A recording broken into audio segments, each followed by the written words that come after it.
The porch light cast a soft glow across the front steps, where Rachel and Jake now sat side by side.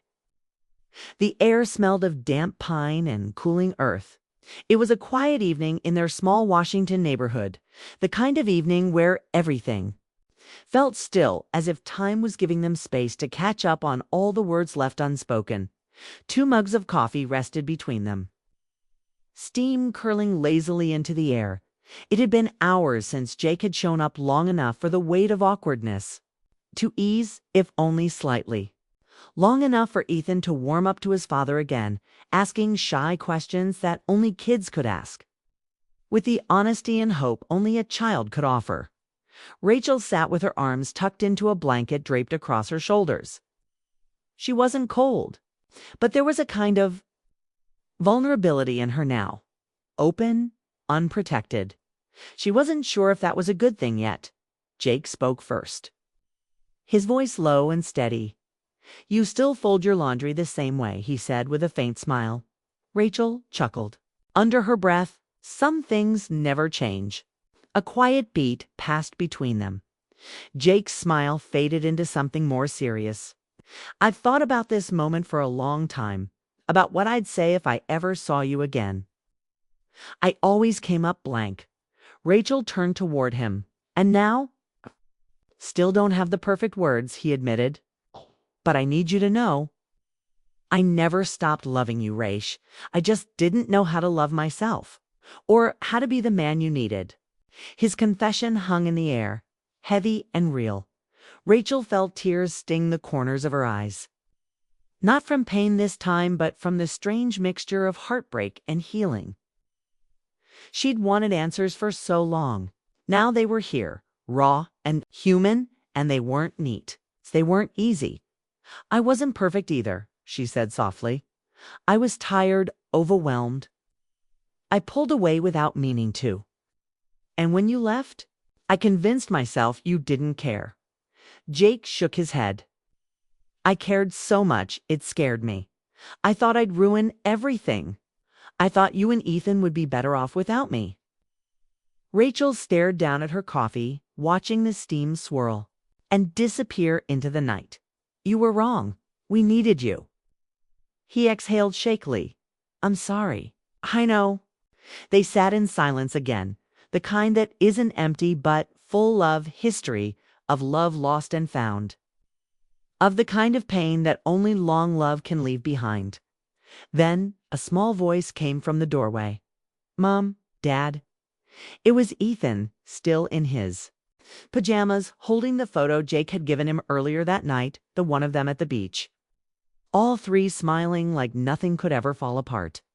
Rachel opened her arms, and Ethan nestled between them on the porch swing. Jake reached across and rested a hand gently on his son's back. It was the first time in years they'd all been physically close. A triangle of warmth in the cool autumn air. Ethan looked up, his voice muffled but clear. "Are we going to be a family again?" Rachel froze. She glanced at Jake, who looked just as stunned. Not because of the question itself, they'd both known it was coming, but because neither of them had the answer. "I don't know yet, sweetheart," Rachel said gently, brushing Ethan's hair back. "But we're here, and we're trying. That's a start," Jake added quietly. "Families don't have to be perfect. They just have to keep showing up." Ethan nodded slowly, as if he understood more than his age should allow. And somehow, that simple moment sitting close on an old porch swing, under a quiet sky, felt more meaningful than any grand gesture or dramatic apology ever could. Later that evening, after Ethan had gone to bed, Jake lingered in the doorway, unsure of what came next. "I don't want to push you," he said. "I know I can't undo the past. But if there's any part of you that still believes in what we had, I'm willing to fight for it now. For real." Rachel looked at him for a long moment, her heart thudding quietly in her chest. "Jake," she said, voice steady, "I don't know if I'm ready to let you back in fully, but I do know I'm not ready to say goodbye again." He nodded, eyes glistening. "That's enough for me." She stepped forward, gently taking his hand in hers. Its contact was warm, familiar, a whisper of the love that had once lived in every corner of their home.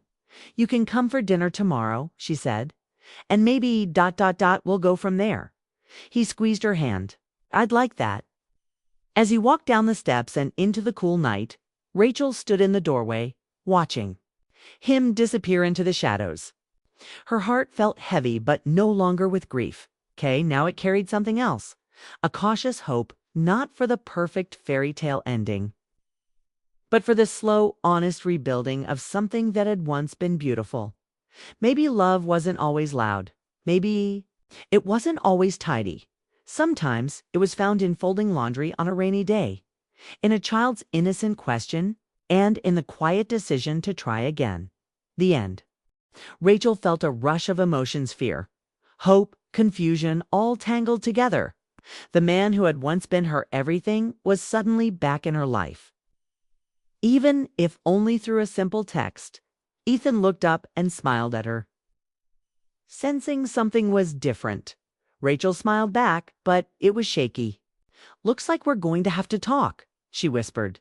"The letter, the message, the quiet hope, they were all a sign that the past was not finished with her yet, and maybe, just maybe, the future could still hold something beautiful." The morning air was crisp, filled with the subtle scent of fallen leaves and damp earth. Rachel stood at the edge of her driveway, holding a dusty box she had pulled from the garage earlier that day. It was filled with memories, old Christmas decorations, photo albums, and items she hadn't looked at in years. For a moment, she hesitated, her heart fluttering in a way she hadn't felt in a long time. The letter in her hand had opened a door she wasn't sure she was ready to walk through, but something in her said it was time. The world had changed so much since Jake left. Ethan had grown to braver, more curious, more like his father in ways Rachel hadn't expected. Yet the silence between her and Jake was something she felt in her bones every single day. As she turned to go back inside, she spotted a figure. Across the street, it was Jake. Older. Yes, thinner. The corners of his eyes marked with tiredness, but unmistakably him. He stood there with his hands deep in the pockets of his worn jacket, as if unsure whether to cross the street or turn away. Their eyes met. For a moment, the years melted away. The pain, the distance, the heartbreak, all replaced by something raw and fragile. Jake took a hesitant step forward. Rachel's breath caught. "I didn't know if you'd ever find that letter," he said quietly, his voice rough but steady. Rachel studied his face. There was vulnerability there, mixed with something she hadn't expected. "Hope. Why are you here now?" she asked, her voice soft but firm. Jake looked down for a moment, then back at her. "Because I never stopped checking. Just in case. Just in case you ever wanted to talk." For a long time, Rachel didn't say anything. The silence between them was heavy with years of things left unsaid. But beneath the weight of the past, a fragile thread of connection remained. "I don't know if I can," she finally whispered. "After everything," Jake nodded slowly. "I don't expect it to be easy, but maybe we can start with a conversation." Rachel glanced down at the box in her hands, the memories it held. The Christmas ornaments they had hung together, the pictures of Ethan as a baby, the notes they'd exchanged before life grew complicated. She took a deep breath. "Maybe I want to try." That afternoon, they sat on the porch steps, 2 cups of coffee between them. The air was cool, but the sunlight filtered through the trees, casting dappled shadows on the wooden boards. Ethan peeked through the window now and then, curious but cautious. He was old enough to sense something important was happening, something that could change everything. Jake looked at Rachel, his eyes full of apology and longing. "I didn't leave because I stopped loving you," he said after a long silence. "I left because I didn't know how to stay." Rachel's eyes filled with tears she didn't try to hide. "I needed you to stay anyway," she said. "Even when it was hard, especially then." Jake reached into his coat and pulled out a photograph, a worn picture of the 3 of them at the beach. Ethan, just 2 years old, laughing in the sunlight. I kept this in my wallet, he murmured. Every single day. Rachel took the photo from him, her fingers brushing his for the first time in years. The moment was quiet, tender, full of memories and missed chances. For a moment, it felt like they were the only two people in the world. Then Ethan stepped onto the porch, holding the letter again. Can we start over? He asked, looking between. Then with a shy smile, Jake blinked, surprised. What do you mean, buddy? Ethan shrugged. Like, maybe we all have dinner tonight, like a family, just one night. Rachel met Jake's eyes. In that glance, everything was there, the pain, the love, the regret, and the faintest flicker of hope. Okay, she whispered. Jake smiled. More grateful than Rachel had seen him in a long time. It wasn't a promise of forever, not yet, but it was a beginning. And sometimes, a beginning is all you need. Rachel felt a weight lift from her heart, the weight of years spent wondering what could have been, maybe. Love wasn't always loud or easy. Maybe sometimes it was quiet, like folding laundry on a rainy day, and sometimes it came back to you when you least expected it. There's a certain stillness that follows rain, not just outside, but in the heart. Rachel felt it as she stood in the hallway, her arms wrapped around a basket of warm, freshly dried laundry. The soft hum of the dryer had stopped minutes ago. And now the only sound in the house was the tick of the old wall clock in the kitchen and the distant rustling of her son upstairs. It was a Saturday morning, the kind that used to be filled with the chaos of pancakes, cartoons, and a man's deep voice singing along to the radio. But now it was quieterly quiet. The kind of quiet that wraps around you like a memory you don't want to revisit, but can't quite escape. Rachel set the laundry basket down in the living room and sank to the carpeted floor, folding a small pile of Ethan's socks with mechanical ease. She moved slowly, not out of laziness, but from something deeper, something tired in her bones. She always told herself that these moments of silence were good, needed, peaceful even. But lately, peace had started to feel a lot like loneliness. She picked up one of Ethan's t-shirts, the tiny superhero design faded from too many washes. Her fingers paused over the fabric. He was growing fast already, asking questions about life that she sometimes wasn't ready to answer. 7 years old, curious and clever. With a heart that seemed far too big for his small frame, Rachel blinked and looked around the room. Everything was in its place, clean, neat, quiet. But too much of it still held echoes of the life she used to have. The photo frames on the mantel, the coffee mug on the shelf that no one used anymore, the coat in the closet that didn't belong to her or Ethan but still hung there. Untouched. Jake. His name still stirred something in her chest, something sharp and tender all at once. They had fallen in love fast, like young people often do. She met him at a small bookstore in Seattle. He'd been sitting in the cafe, a coffee in one hand, a novel in the other.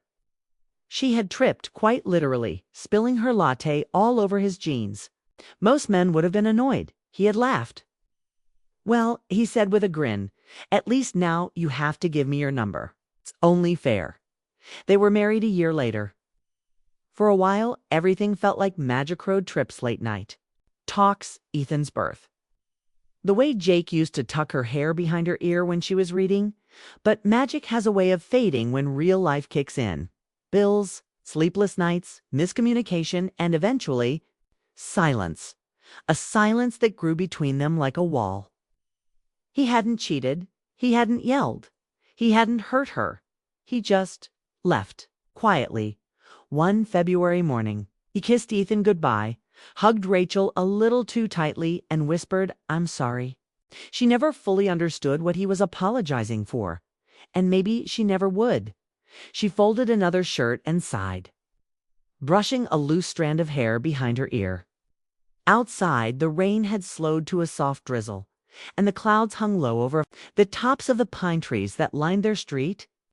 The air smelled of damp earth and wet leaves, a scent that always reminded her of fall and of change. Mom. The voice startled her. She looked up to see Ethan standing at the foot of the stairs. His hair was messy, sticking out in all directions. And he clutched a crumpled piece of paper in his small hand. "Can I show you something?" he asked, his voice quiet but insistent. Rachel smiled softly. "Of course, sweetheart, come here." He stepped forward and held the paper out to her like it was something precious. "I found this in the garage," he said.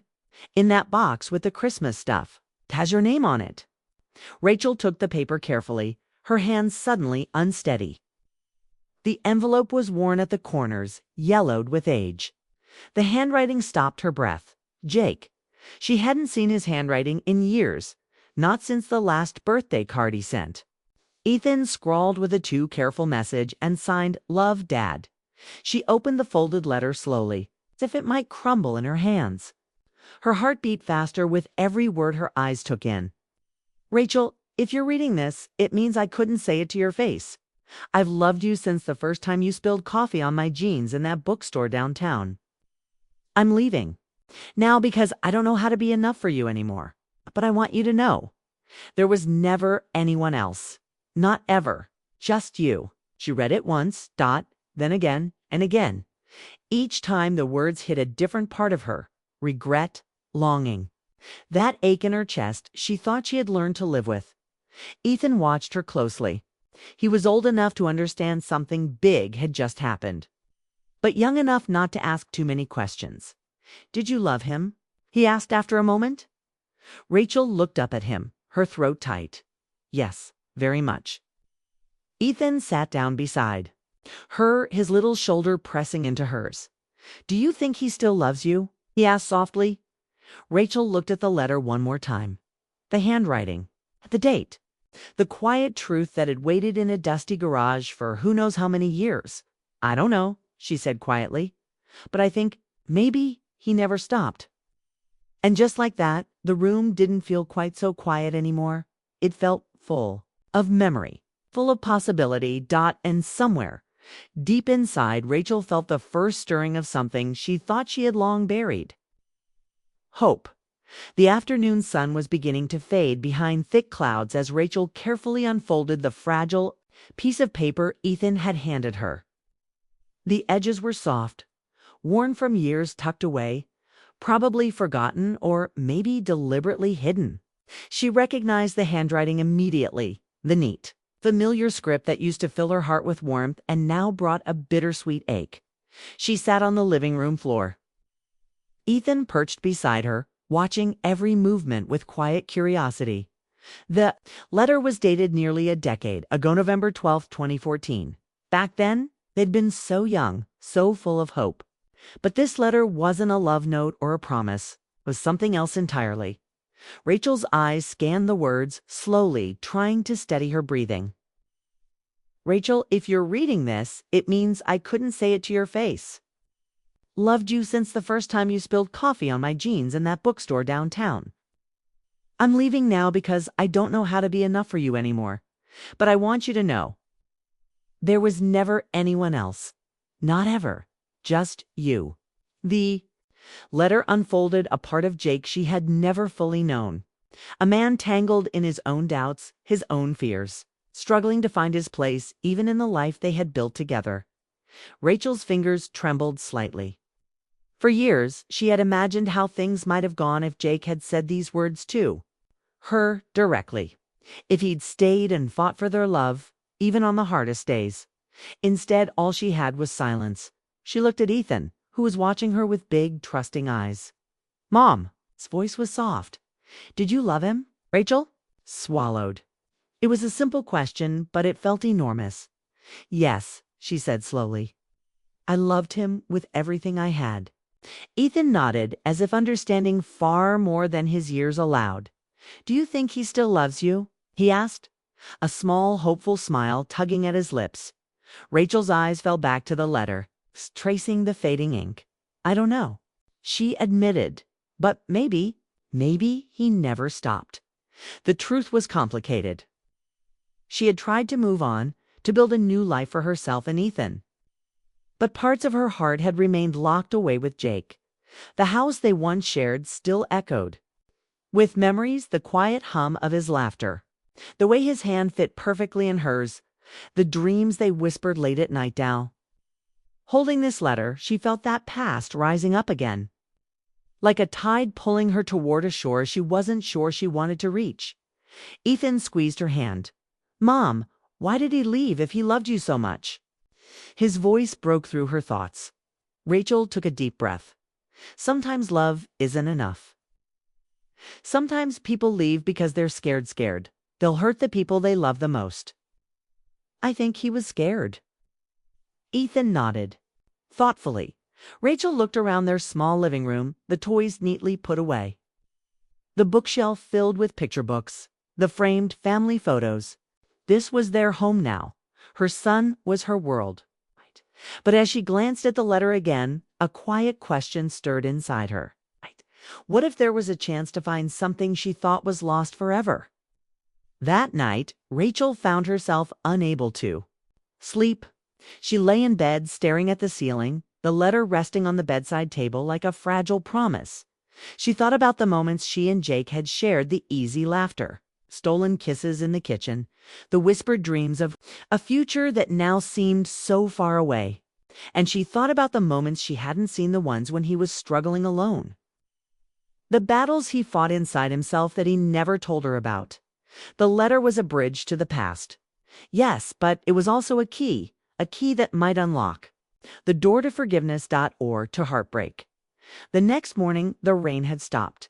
Sunlight spilled through the windows, casting warm patches of light across the floor.